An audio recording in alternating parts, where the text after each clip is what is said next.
All right, here we are. Let's get this thing rocking and rolling real quick. How's everybody doing this afternoon? Hope everybody's nice and staying cool because it's hot out there. Today, I got a good one for you, man. It wasn't even really planned. Me and Davien spoke and we were speaking about something completely different. He reached out to me about a week and a half, 2 weeks ago, on a whole different venture, I guess is the word.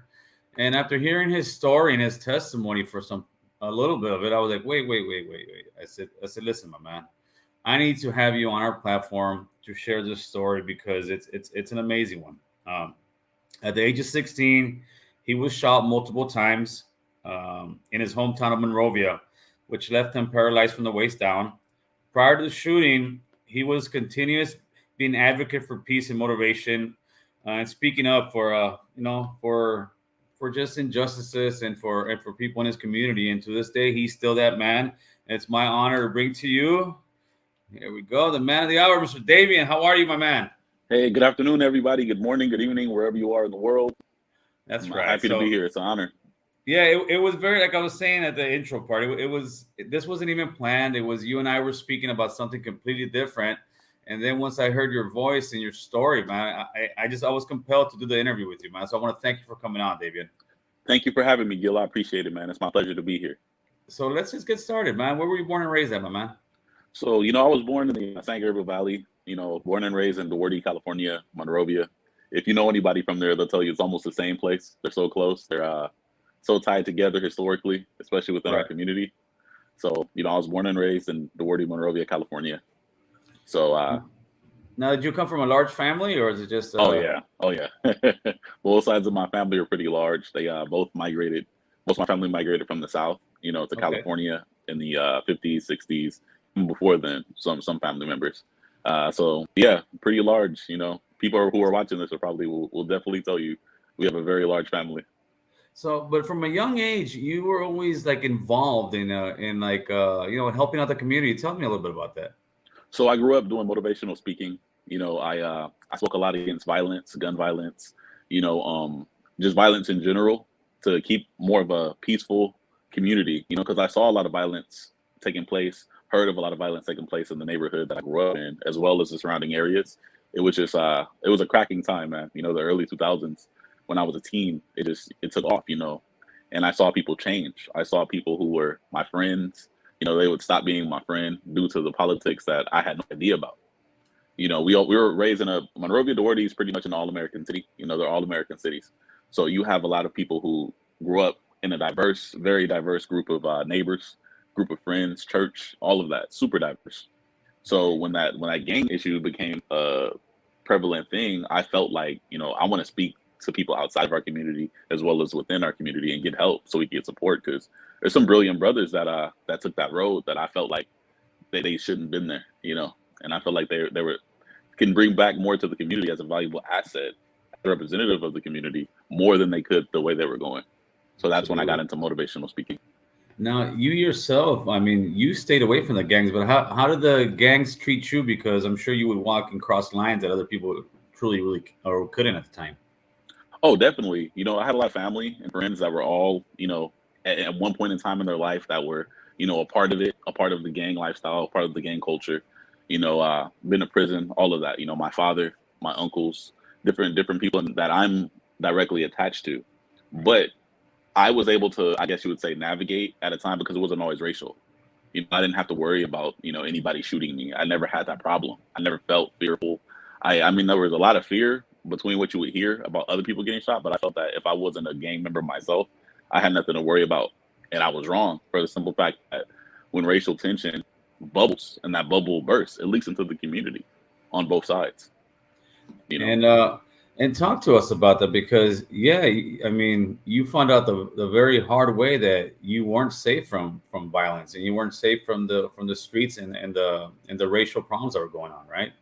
Yeah, because certain individuals, I wouldn't say entire gangs, but certain individuals have this, I guess you would say, this hatred or this anger towards people of a certain race, especially if they're beefing. You don't know their history, you don't know their background, you don't know what's happened to them, you don't know if they've been assaulted, you don't know if they've lost somebody, until you experience that loss or until you experience that devastation, You can't really judge somebody, right? But they shouldn't treat you like that either. You should draw the line of what's real and what isn't. If that makes any sense. Okay, Yeah. no problem.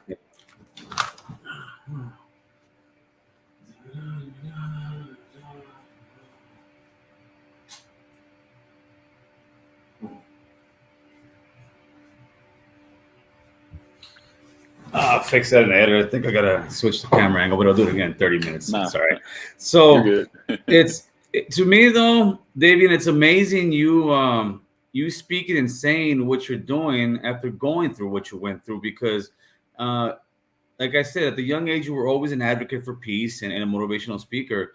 But talk to us about what was that one thing that completely changed your life at the age of 16 of being shot multiple times, being paralyzed. How did that all take place? Well, when you're shot, like I was, I almost died. I was going in and out on the scene. I was dwindling. I lost my left kidney. I lost my spleen. I was shot with hollow tip bullets. So, it exploded like my organs. It destroyed, it went through my spine. My spine was actually partially severed. So it wasn't as if I just had a bullet that was sticking in my spine. It was one of those things where it's all kind of body damage. I have scars all over my body. So when you're in between that life and death situation, a lot of things run through your head. But here's the thing. For the first time in my life, after being shot, being in that hospital, when everybody leaves, when the visitors leave, you're there by yourself. And you can do nothing but think once you're awake. I was out of it for a long time. I had a ventilator. I was almost died. So you have to recover. So during that phase, I had a lot of thoughts. Like, how could this happen to me? Why did this happen to me? How could somebody do this to me? And then I figured, it's not about how I'm reacting to this. It's not about what happened. It's about how I react to it. I have little brothers, and I always believe that they followed me, as a leader. And not only that, other members of the community always look to me as a leader in certain situations. So I was always taught that leadership isn't a position, it's influence. And if you could influence people to do better, you should. I always had that since I was 16. I don't know where it came from. I instantly just started trying to speak peace. I didn't want violence. I didn't want people would come to me, tell me, and my age and younger, and tell me that they wanted to avenge me. They wanted to shoot someone. They wanted to do this. And I just said, violence. Yeah. Violence begets violence, and I'm not a violent person. I'm not a gang member. How many times were you actually shot? Man, multiple. I really don't know. I couldn't tell you because of the bullet fragments and whatnot. I had a bunch of injury and entry wounds and exit wounds and whatnot, and I'm still finding bullets in my body to this day, man. It's unfortunate. Now, do you remember, or was it one point where you just kind of remember being in the street? The next thing you remember being in the hospital. Do you actually remember I remember everything. I remember the whole entire situation. I remember passing out and having my uncle who was murdered a couple of years ago. Rest in peace. He raised me. I remember him slapping me, keeping me awake. Because I'm fading in and out. And I remember just it was a normal day. I went to church. I cleaned the local church every Saturday. That was my job at the time. I attended that church 4 days a week, youth group, family night, Saturday cleaning, and then church on Sunday. I had been doing that since I was about 9 or 10 years old. So it was my thing. And I remember going to the church, and I remember seeing a vehicle in the area. But usually where we live, people get lost. So I didn't think anything of it. I'm I had reason to look over my shoulder. I'm not in the streets. So it just didn't occur to me that, that could have potentially been somebody stalking me or planning to assault me. And I remember getting to a point of my destination. I was going to a local dairy because there's a dairy in that area. I don't know if you're familiar with the drive-in dairies. I don't know if that was I saw a few of those. Yeah, I don't know if they have them out there, Hollywood, LA, one. I'm pretty sure.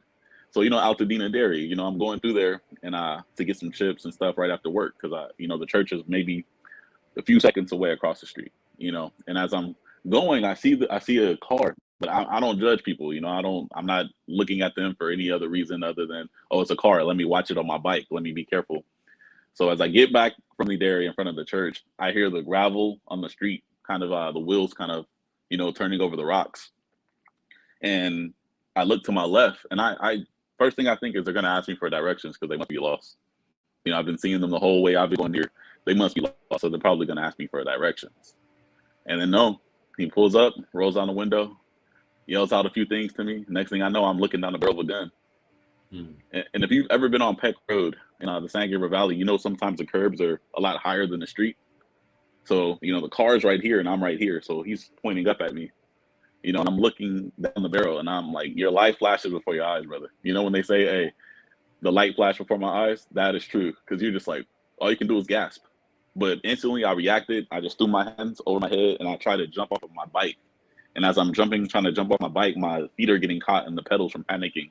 And I'm jumping. And then that's when I just started feeling the gunshots happen. When I finally jumped off my bike and landed on the floor, it hit me in my spine. I instantly knew I was paralyzed. Really? Yeah, I didn't feel anything on my legs. I could feel everything up here. I was breathing. My lung collapsed. So I'm like, but I knew to breathe through my nose and out of my mouth because, I had played football. My mother was a nurse in nursing or caretaking all my life. So I knew to breathe in my nose and out of my mouth to keep my air. I was just doing that, trying not to panic because, once you panic, you're going to die. So I had those thoughts going through my head and I just kept breathing, Now, did you recognize the person that shot you at the time? Yeah, I did. I recognized him. It's a small town, man. Everybody that in that area, from growing up, he probably didn't recognize me anymore because I had grown so much. He's a little bit older than me. So, I got taller, I got bigger, I didn't look the same. So, I figured that it was I knew that shootings were occurring on back and forth between, the black and brown community as far as gang members in my area. But I never thought it would affect me or anybody who wasn't involved. You just don't think like that. And once it happened, it opened up your eyes to a whole new level of, wow, this is real. Wow. No, absolutely. Absolutely. Now, I hear you, how you kind of, I mean, it's just amazing how you say that you weren't with that anger and revenge. I'm sure it crossed your mind somewhat, but your better feelings got you in control. But how was your family? Was your family, they had to be angry? Oh, they were angry. They were angry. Anybody's family would be angry. Absolutely. I'm my mother's oldest son. So, what I mean? I'm looked at as an example to her from my younger siblings, my younger brother. She has 5 boys and 1 girl. I was living with my aunt and my uncle at the time. They raised us. So for the most part, they were angry. Everybody was angry. The whole community was angry, not just my family. But even everyone that knew me was angry because they knew I had no involvement. As soon as they heard, my nickname growing up was Dede. As soon as they said, "Oh, Dede got shot," what? No, and he might die. No, the hospital was full. That night that I got shot, the hospital was full of people. It was, there was no place for anyone else that was there at the hospital that night, relatives and family members to sit. That's how many people came to support. Just because I wasn't involved. I didn't have any idea. I mean, when you're growing up in the city and you grow up in a gang neighborhood, of course you're gonna have people use certain terminology. Growing up, as kids, people who are not gangbangers, even you see the white kids throwing up the hood and throwing up, crip walking. It was a popular thing at the time, Snoop Dogg and all that, but it never leaked into us having an altercation with anybody.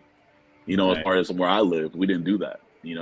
Half the people in the gang, from the gang of the gentleman that shot me, they knew me, they grew up with me, and they shared their resentment right away.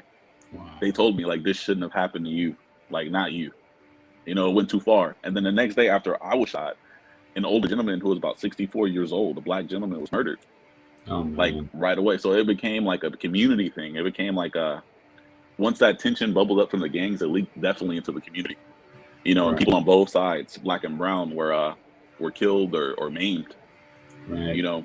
And you could look into those stories of that time, man. 2 weeks later, 2 young women were shot. One of them I grew up with, and rest in peace to her. She recently passed away. The other young woman passed away on the scene.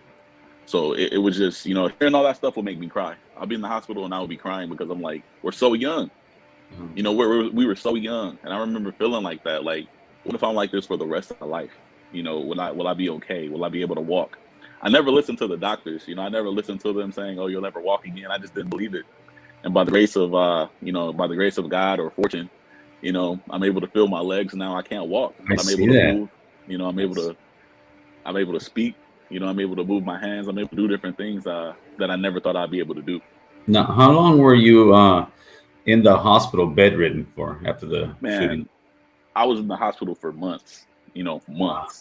And then I would go back because of the surgeries and whatnot. You have additional problems and complications after injuries like that. Wow. You get staph infections. You go through infections from the wounds. You go through infections from what do you call it, pressure ulcers. I had never experienced that before from sitting. I had never been to the hospital in my life before that.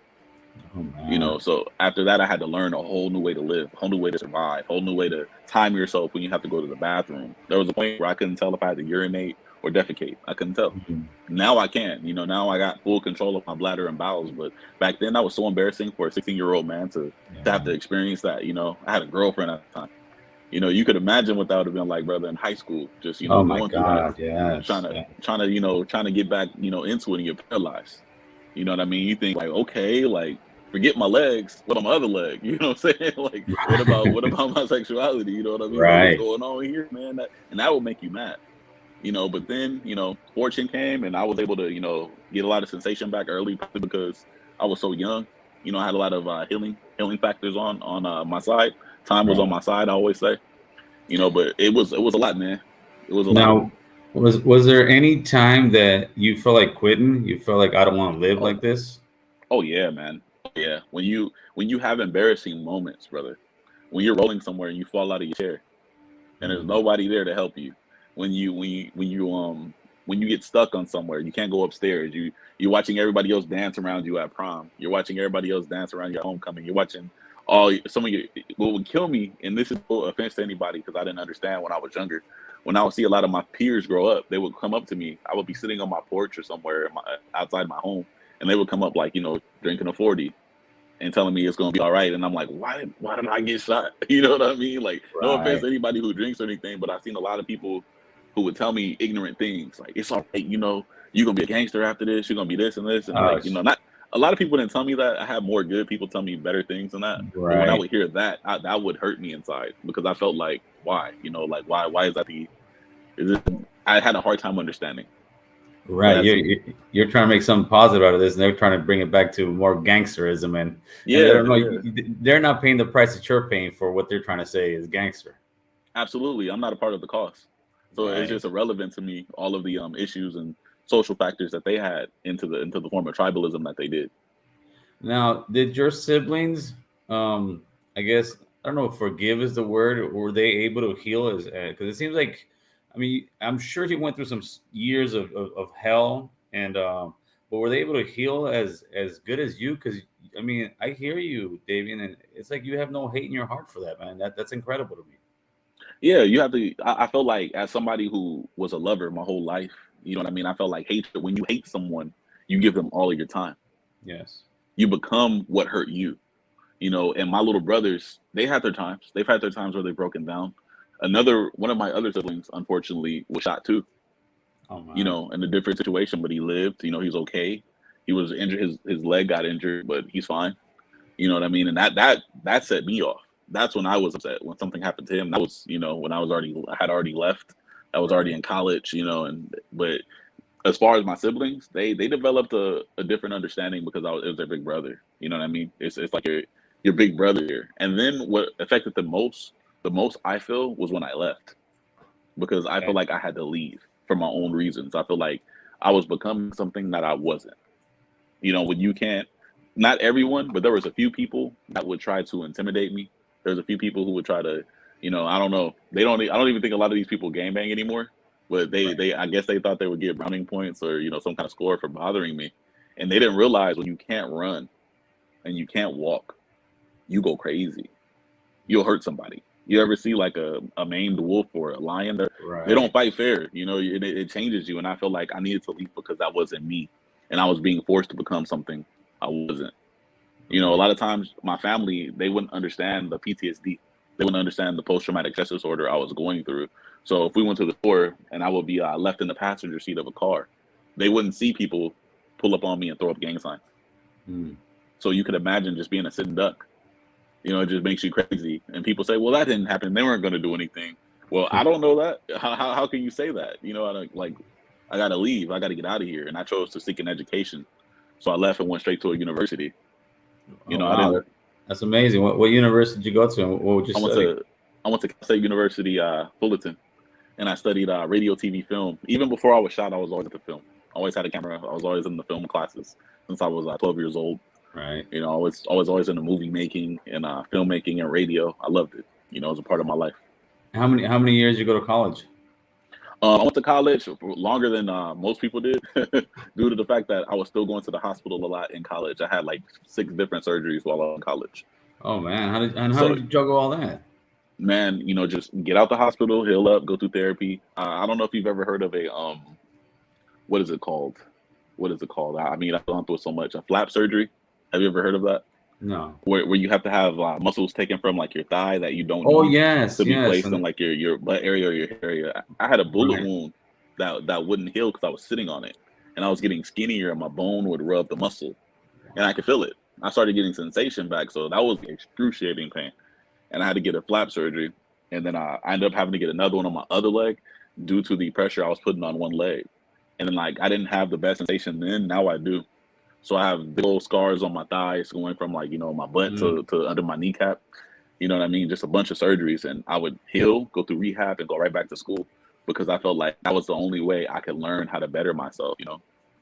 Taught me a lot about who I was, taught me a lot about perseverance, and it taught me a lot. It taught me to respect education and networking. Right. Now, did you ever come to a point, or are you at a point where you were tired of like telling the story what happened, or people would ask you, "Hey, how'd you get paralyzed?" Not at all. Not at all, because I have to take that on. If I choose to appoint myself as a voice of influence or advocacy, I have to be prepared to talk about that. I have to be prepared to share that story to help the next young man, the young woman, make a better decision with their life. And now, where's the guy who shot you? Where is he now? I believe he's still in prison. He shot me in broad daylight. So people talk. You know, there was a lot going on then with that. It was a prolonged case. It took a lot of years for him to go to jail. I guess it's prison. But Right. it breaks my heart to even think about that, for the simple fact that it's another brother that's like throwing his life away, man. We need more of our people out here on the streets that could be an influence. We need more engineers. We need more doctors. We need more people in our communities to help our communities. And I feel like it was both lives affected by that. You know what I mean? If you look at other cultures and other people in their areas, they don't go through what we go through. They're not filling up the prisons. Yeah, it's bad enough we have drug problems, poverty, education problems in our communities. To top it off, we have one another killing one another for stuff that and people say time and time again, it's a cliche, for blocks you don't own, streets you don't own, and but it continues to happen, unfortunately. But I think now at least we're getting a better understanding because we have survivors like you that come out and share your stories and let people know that you don't have to hate to continue. It's because a lot of times we talk about our ancestors, right? We Yes. talk about how we want our ancestors, we want to make them proud. We don't realize that we're ancestors in the making. Mm. We're Yes, not just sir. descendants. So I want to leave a legacy where I can teach my children to be leaders, to teach them that their voice matters, to teach them how to communicate effectively, to teach them how to be humble, to teach them how to listen and value the voices of others.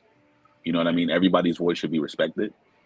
Culture. Here's one thing that I was taught at Fullerton College, because I went to both Cal State Fullerton and Fullerton College at the same time. And I had a professor by the name of Badia, and he was one of the most influential people in my life. He taught American Studies and Ethnic Studies, and he said, "Culture has no needs. People have needs. That's why they create culture." Mm. And that stuck with me this entire from my home. It'll stick with me for the rest of my life because it taught me that the culture is a living thing. We are. It should benefit us. It shouldn't divide us. It shouldn't tear us away from this earth. Everybody has a sense of ethno. I guess you would say, what do you call it? What is it? Ethnic, like ethnocentrism. Everybody Uh-huh. loves ethnicity. Everybody loves their Yes. race. Everybody loves that they have a sense of pride. But it's when that pride overlaps your intellect that it's an issue.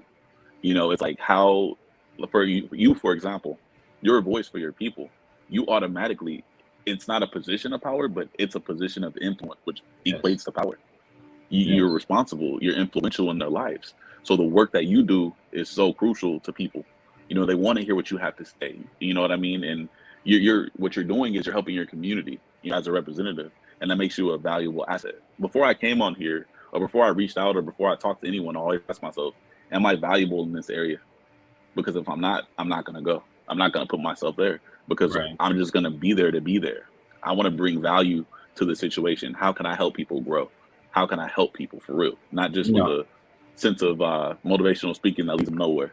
Right. No, you're a living testament of going through something that most people will never even come to understand, Davian. And like I said, when you and I spoke, we were speaking about something completely different. And then I started hearing like, wait, no, no. I still I can't believe how like how much just joy it tells you come in your life that you don't have that hate, you don't have that anger, and you have every right to be upset. Still, you have every right to pretty much be that one guy saying, you see, they're trying to kill us, they're doing this, they're doing that. But instead of that, you're coming with it such an intellect that it's amazing, man. It's really amazing. It's radiant. I just gotta tell you thank you for that, my man. Man, thank you, thank you. You know, I feel like, where does anger get you? It's an emotion. A lot of us grow up emotionally unstable. You know, not having that stability of controlling your emotions is important as a man and as a leader, as a woman. You know, whoever you are, you have to have a control of your emotions, man. Being level-headed is so important. Being thinking before you speak. You know, thinking before you act. That's extremely important. You have to get a gauge on yourself and control yourself to grow. If you don't do that, you're gonna stay stuck, man. You're gonna stay stuck. You're not gonna understand anything without reacting emotionally. You know, and that's what happens on the streets. I learned a lot. It's an emotional reaction. It's an Mhm. emotional reaction. It's not a well thought out, planned action. And it is. It seems like especially young brown and black youths, they really don't know how to communicate with one another. They really don't know how to solve conflict without, I guess, guns or their fists. I mean, I'm sure it does have a lot to do with, like, the family structure. And if you have a family structure that isn't there, that you're growing up where dad's out of the picture, he's in prison, or he's running the streets. Mom's maybe working and it's not really there. So what do you got? You got the streets to sit there and raise these kids. And unfortunately, they become killers. But then this is what happens: you get people who get killed on one end, the family's gone. You get another one's in prison, the family's gone, and this continues that cycle. How do you think we can kind of slow that cycle up, David? By putting more influence into the community, by bringing more representatives that are a valuable asset to teach kids about their culture, to teach them that they're much more than what the streets require from them, that you don't have to be that, you know, be that in a different way. Channel that energy to something that's beneficial to you, your family, and your future descendants, because you're somebody's ancestor in the making. You know what I mean? It's establishing a sense of value in that child that feels valueless.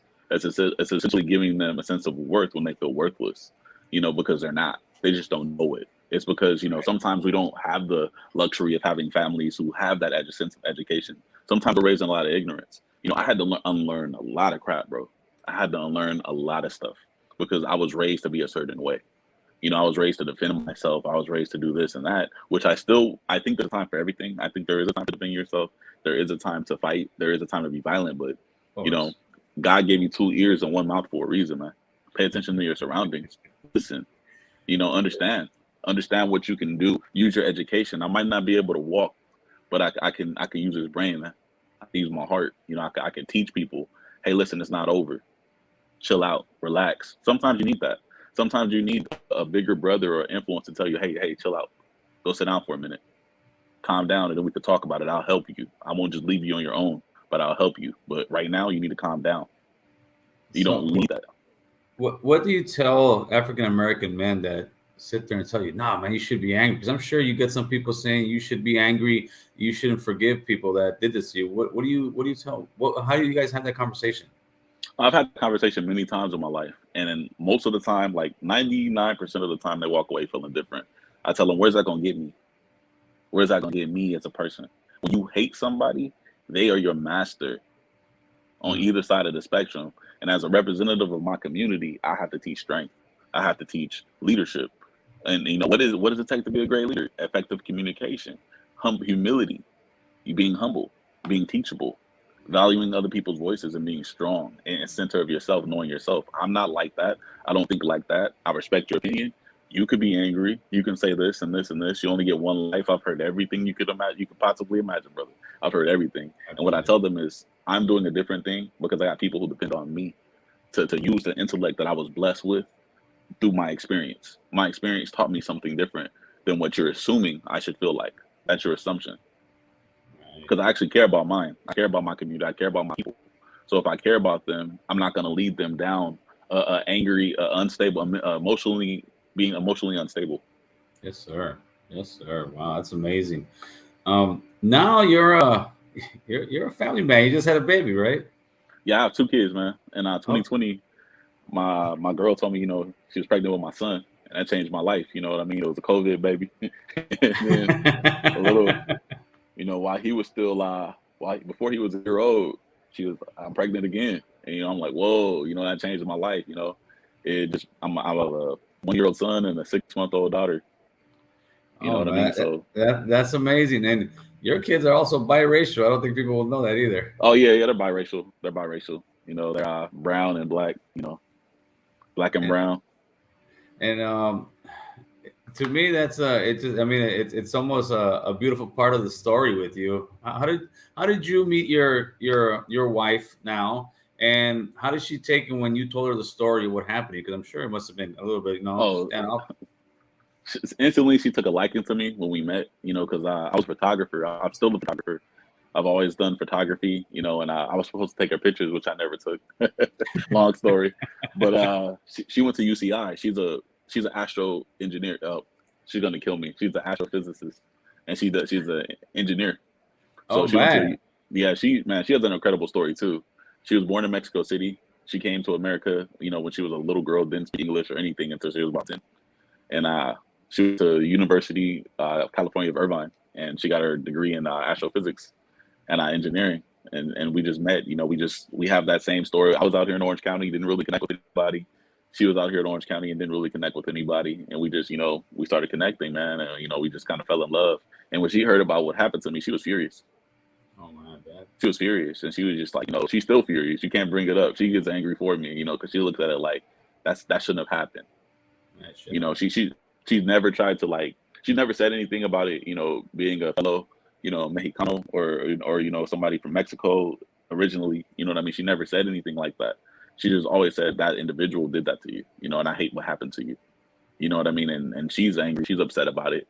But it's one of those things where I've helped her grow an understanding of hey, it was an area. It was a time people make bad decisions. He was young too. And that's not to excuse that's not to excuse what he did, but you know what I mean? We got to grow up. I'm not going to put that anger in my kids because I got to deal with them growing up, seeing me in a wheelchair. So I got to be prepared to talk to them about that, to discuss that with them, and let them not feel insecure about their father being in a wheelchair. Man, I got to be a strong example for them. That's for them right. not to be I'm not going to have all this love and let my kids grow up hateful. It's not going to happen. No, man, your kids, I'm sure, will respect the heck out of you, man, as they should. How's the Monrovia area nowadays? Has the racial tension gotten worse, gotten better? I think it's gotten better. I think it's gotten better for the most part. You know what I mean? I think, man, everybody's too mixed, bro. Everybody's Yeah. too mixed in the community, dude. So, it's gonna die down. Plus we all grew up together. I think at one point everybody grows up, at least from my generation. It's not so Right. racial anymore. I can't really speak for a lot of people going through it right now because I'm not in the streets, but I Right. don't see it as prevalent. You rarely hear stories about it anymore. And then to me, I hope that's a chapter that remains closed. You know what I mean? Because it just doesn't help. We're all getting pushed out of the city. Gentrification Yes. is happening. Yes. So Yes. it makes no sense. All that streets and blood you shed on those on the pavement of somewhere that you never owned, that you never Right. held a flag to, that you know what I mean. All you did was decrease the value of your family's homes for Yeah. generations. If your grandmother was a homeowner, if your mom was a homeowner, or whoever's in your family owned those homes, you've caused a lot of destruction more than protection. Yeah. So So yeah, one of well, not even one. The first homeboy of mine to ever get killed was in 1990. My homeboy Whisper. He got killed in the projects over here. It was the projects where they did the movie Set It Off, right? And mhm. now you go there where he got killed. They're no longer projects. They're done with the projects. They made $1 million townhomes. Those places cost about $1 million some change, and you would never know that was a gang territory if you drove by there today. And that's what's happening in many places, man. We're so busy killing one another for the hood, for the block, that developers are coming in and say, all right, this place is the price has gone way down because these gangbangers. All right, let's buy them out, and then they're building apartments in the same place we call the hood is becoming straight gentrified because of us. Yeah, it's gone. It's no longer there. My condolences for your friend. But we all become a memory of where we Yes. were. You know, and those memories aren't going to be honored. You're not going to see a mural of us. They're only going to be No. pictures that we post on Facebook. They're only going to be pictures that we post on Instagram, or your Right. grandfather might have, your uncles might have. And those memories are important to us, but to nobody else. The world moves on around us. And then we Yes, see that. sir. And I want our people to get more involved with engineering. I want them to get more involved with construction and politics and business. So that way Yes. we have a piece of the pie. We put too much of our lives in these areas. You know, there's nobody more prideful for these areas than us. Mm-hmm. But we're just pushing the energy in the wrong direction. We're pushing the energy towards the Absolutely. hood where, and I tell people all the time, young men too, you can live like a dope dealer. You don't got to slang dope, man. You can slang Hmm. concrete. You can slang framing. You can be an engineer. You can be a physicist. We can be all kind of stuff because there is way too many of us in killed at a young age or in prison at a young age, and you become old man and lose your life. That we're intelligent people. We're just, Hmm. it's about learning and teaching one another, man. I'm currently working in the Web3 blockchain technology area, and I tell people, man, you got no people don't even understand that some of the best businessmen come from the drug dealing background. They just Hmm. don't know it. They never had anybody to tap them on the shoulder and tell them, hey, you know what you potential you got? You better than these guys in these suits that went to college, man. You got it naturally. You're a natural businessman. You're a natural leader. And Yes. they just don't see it because there's nobody there to tap them and show them their potential. You know what I mean? Yeah. They don't know. And that's It's what I want to do.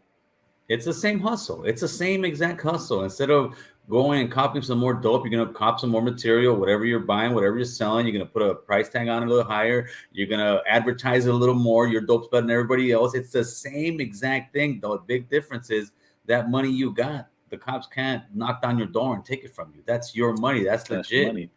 And that's what I'm also pushing for because what it is listen, man, everybody has gone through the same gang struggle, whether it was the Irish, whether it was the Jews, whether it was the Hmm. Italians. But it seems like we are the only ones, brown and black, that are just keeping it too real. We don't want to get over it and say, all right, dude, let's get over this hump. We've done the gang thing for 50 years strong. Where has it gone us? Nowhere.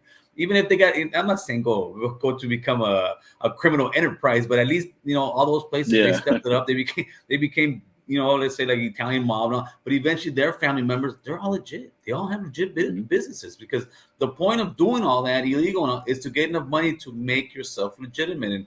And it's so tough in our community, Davien. It's like we're just bogged down in that hood mentality. It's the media too. It's the media. It's not to blame the media as a whole, but they want to keep that alive because it sells. You know, if you Yeah, make a, if you see a black man who makes a song about something that isn't gang related, it has to be. There's not many of us that can make it without talking about catching the body.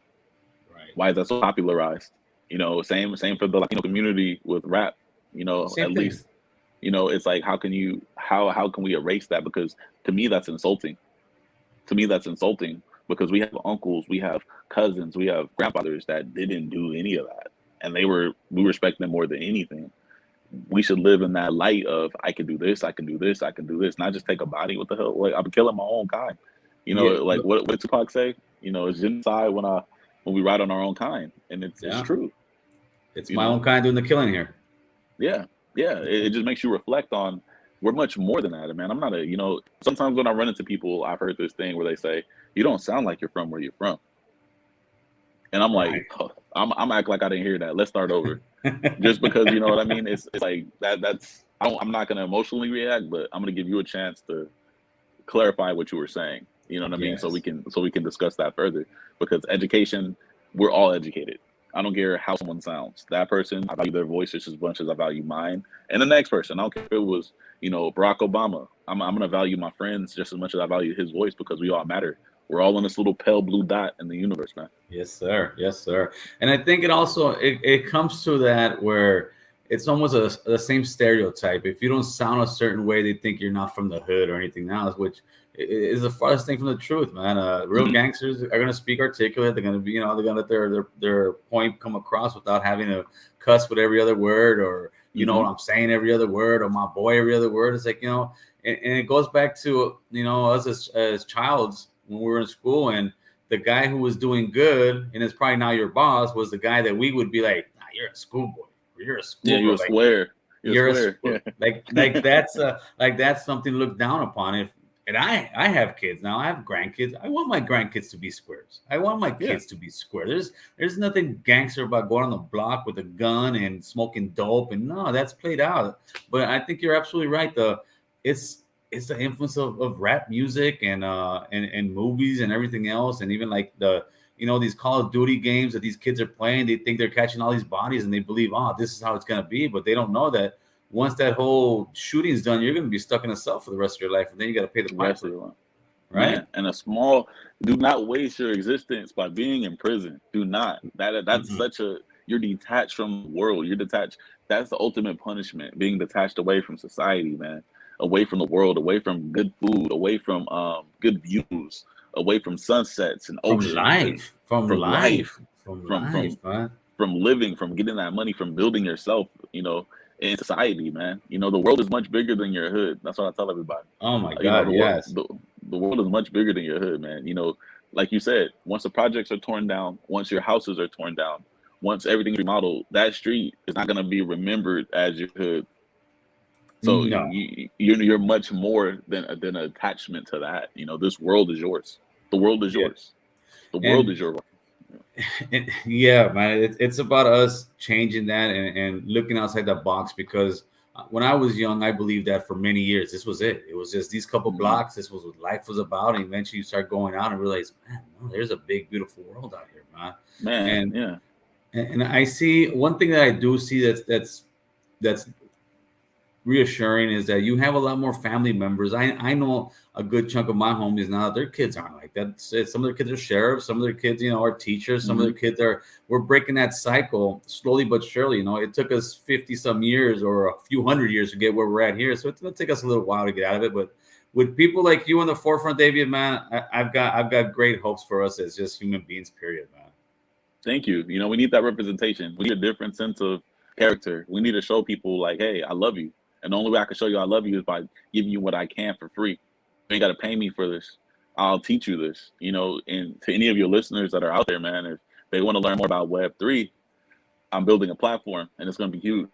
It's going to Well, be let them know. huge. Let them know before we start wrapping this stuff out. What you're working on, what you're doing with, and make sure to give a shout out to your wife and your two beautiful babies, man.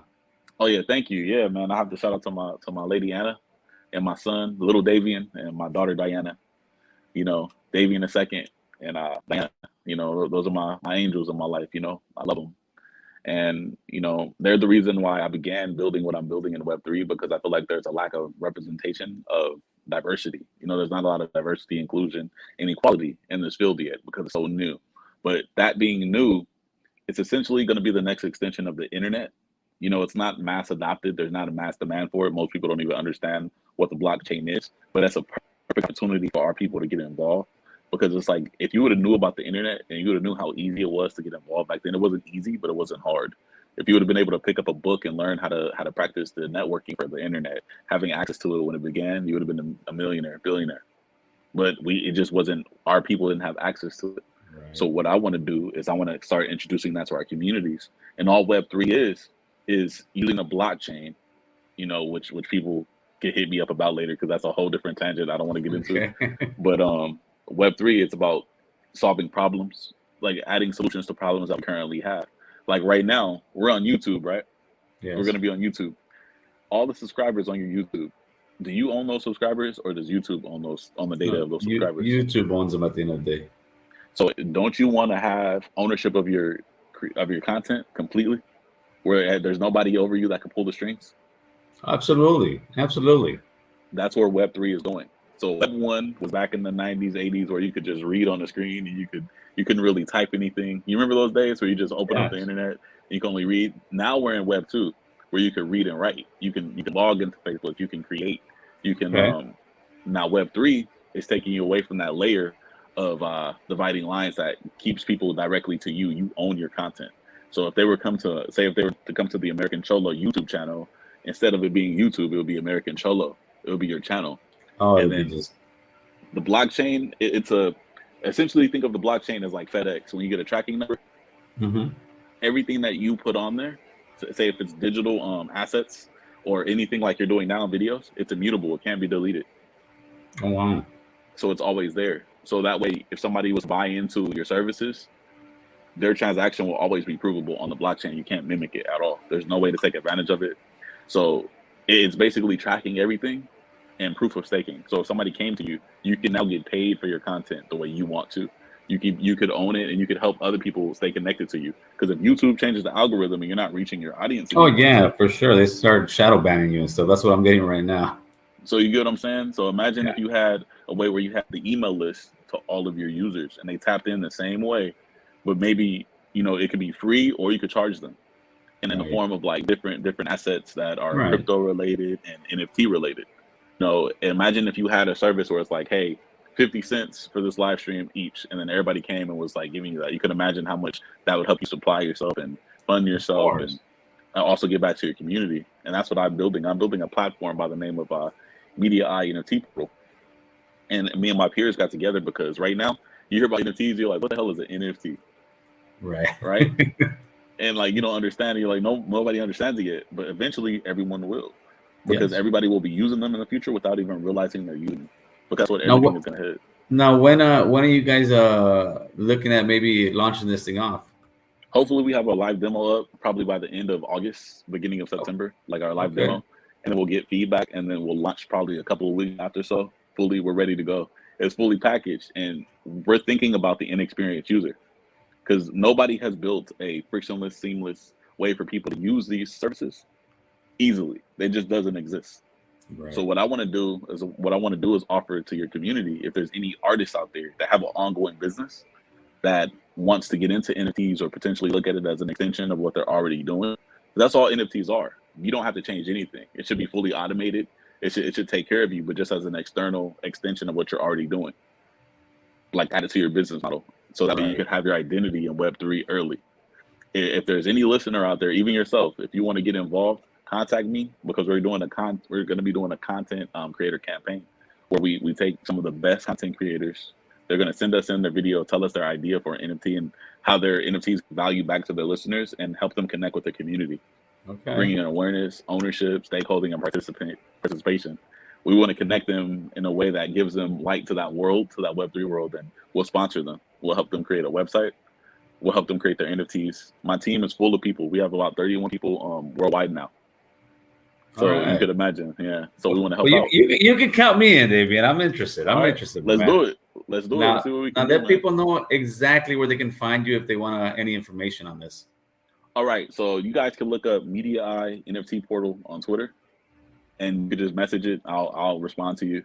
You know, or you can look up my previous Twitter account was hacked, so you can look up Davien Graham or Davien Dayq. That's DAYYQ Graham on Twitter, as well as Instagram, which is DAYYQ_.